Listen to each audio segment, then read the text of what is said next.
for Mental Health Monday with LSF Health Systems. And I'm here with Dr. Christine Caulfield. Good to see you as always. Great to see Thanks for joining you. me. And this is a really interesting topic. When I read what we were going to be talking about, I was actually very confused because you think empathy is a good thing no matter what, but there's something called toxic empathy. Yes. So what exactly is that? It is empathy that is over the top, if you will. It is empathy that you are so concerned about other people's well-being that you forget self-care, and you get very involved and almost enmeshed in making sure that outcome is good, kind of fixing and rescuing to the detriment of your own well-being. Right. So is it more so the detriment of ourselves, or can that also be to the detriment of the person you're trying to empathize with? It really can, because if you're enabling, for example, another individual and not allowing them to have their own growth, their own discovery, oftentimes that cripples their development. Okay. So it's a two-way street, if you will. Right. Yeah. So I was going to ask, what are some of the negative consequences? So potentially delaying their healing. Exactly, delaying their healing and growth. And for you, if you do experience toxic empathy, you have a lot of depression, anxiety about worrying that how's the person doing? What could have I done better to fix this? How can I rescue them for this difficult situation?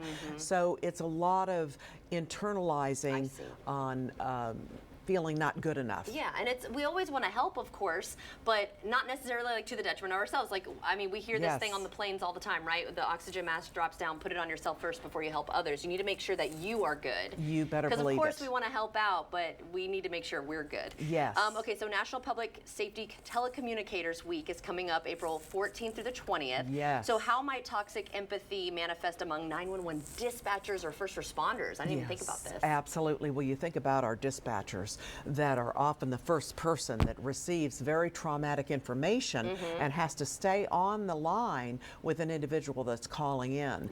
Really experiencing a lot of vicarious trauma.